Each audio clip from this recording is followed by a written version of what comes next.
صلوات صلوات صلوات صلوات صلوات صلوات صلوات صلوات. حضرت مہدی عجل اللہ تعالی فرجہ شریف. امام حسن عسکری علیہ السلام نے اپنی طول زندگی میں بنی عباس کے ہاتھوں بہت ظلم و ستم سہا. ایک طرف بنی عباس امام حسن عسکری علیہ السلام کے فرزند جو ان کے بعد امام ہوں گے ان کی تلاش میں رہتے تھے تاکہ انہیں اپنے راستے سے ہٹا دیں، اور دوسری طرف امام حسن عسکری علیہ السلام کی یہی کوشش رہی کہ شیعوں کو اپنے فرزند یعنی ان کے امام کی پہچان کرا سکیں، کیونکہ صرف حضرت مہدی عجل اللہ تعالی فرجہ شریف امام حسن عسکری علیہ السلام کی نماز جنازہ پڑھا سکتے تھے اور انہیں غسل و کفن دے سکتے.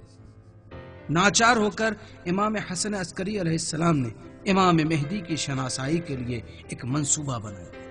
ابو دیان امام کا ایک ساتھی مقرر ہوا کہ امام کے خطوں کو شیعوں تک اور دیگر لوگوں تک پہنچائے. امام کی حیات کے آخری دنوں میں وہ امام کی خدمت میں بیٹھا تھا اور امام نے اس سے فرمایا: اے ابو دیان، مدائن جاؤ اور خطوط فلاں شخص کو دے دو اور اس سے ان کا جواب حاصل کرنے کے بعد واپس لوٹ آنا، اور جان لو کہ تمہارا سفر 14 دن کا ہوگا، اور جب تم سامرا پہنچو گے میں اس دنیا میں نہیں رہوں گا، اور تم میرے گھر سے گریہ و زاری کی آوازیں سنو گے اور مجھے غسل دیے جانے کی حالت میں دیکھو گے.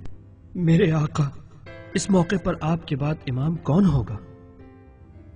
امام نے فرمایا: وہ جو تم سے ان خطوط کے جواب طلب کرے گا وہی میرے بعد امام ہوگا.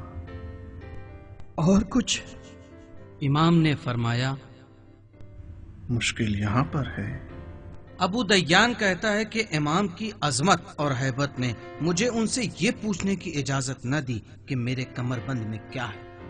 کچھ وقت کے بعد امام کے گھر سے باہر آیا اور مدائن گیا اور امام کے خطوں کا جواب ان سے حاصل کیا، اور ٹھیک 14 دنوں کے بعد میں سامرہ سے واپس لوٹ آیا، اور ویسے ہی جیسے کہ امام نے فرمایا تھا ان کے گھر میں سوگواری اور عزاداری کا ماحول تھا. میں نے امام کا غسل کیے جاتے ہوئے دیکھا، اور غسل کے بعد لوگ نماز کے لیے تیار ہوئے اور جعفر کذاب آگے بڑھا تاکہ امام کی نماز جنازہ پڑھا سکے کہ اچانک ایک بچہ اس مجمع کے بیچ سے باہر آیا اور کہا: چچا جان پیچھے ہٹے تاکہ میں اپنے والد کی نماز جنازہ پڑھا سکوں.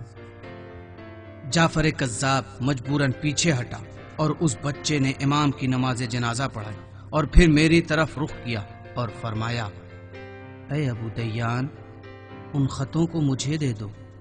میں نے ان خطوں کو اس کی خدمت میں پیش کیا اور میں سمجھ گیا کہ امام حسن عسکری علیہ السلام کے بعد یہی بچہ آگے چل کر امام ہوگا.